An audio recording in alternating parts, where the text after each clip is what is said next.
مباراة طنجة عملنا زوز تمارين، وتوا كي جينا هنا عملنا زوز تمارين، معناتها ناقص تمرين قبل مباراة طنجة هذاك الخمس اللي نحكي عليه. عملنا أربع حصص تمرينية من مباراة طنجة.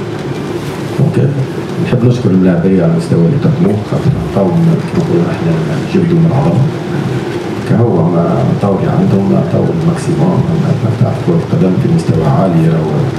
ما تنجمش لازم تعمل تحط الامكانيات الكل وتعمل كل شيء ان شاء الله توصل للهدف بتاعك. خلي انت تقريبا ما عندكش انت كمدرب كما قلت حتى المعون الخدمه نقولوا نحن بتاعنا هو التمارين باش تدرب، باش تحضر بدنيا، باش تحضر تكتيكيا. يعطيهم الصحه، انا باش نشكرهم على مجهودك. معناتها النتيجه كانت تكون 1-0 كما كانت تكون 1-1. انا نتصور معناتها هذاك هو عطاو ما عندهم وطنجة توا 3 تمارين المباراة هذه معناتها عملنا 4. دونك فهمت ما نحبش نقعد نعاود في نفس الواحد. انا نحب بالعكس نحب نكون ايجابي، نحب نعطي حاجة. ما نجمش نحكي حاجة كبيرة خاطر نحن تقريبا ما حضرناش الماتش كيما يلزم، ماتش الكوب ما حضرناش خاطر الشامبيونا ملي الفريق صوفا معناتها ولات ما عادش عنده هدف.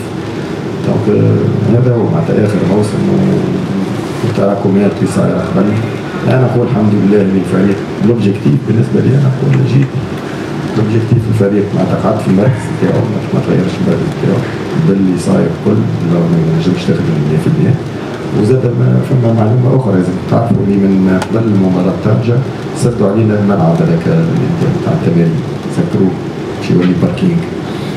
كنا عندنا ملعب نرتبوا ولا مشينا لليكول ودخلنا في البيت في الاخر. فهمت معناتها انت كمدرب كيفاش تنجم تكون لاعب يكون تعود عام كامل يتدرب على النشاط الطبيعي المعقد وعمل الكلام تاعو، فجأة يجي يلقى روحه في الليكول ويستنى الدراري. معناتها فهمت انا سمعت مثلا فريق تطوان يتدرب على السنتيتيك، هذا كان من الاول. نحن في الشهرين شهر ونص الاخيرين ما عادش عندنا ملعب، ولينا ندربوا على السنتيتيك وكذا. وصار مثلا حمزه الجناتي صار كسر السنتيتيك مش موجود.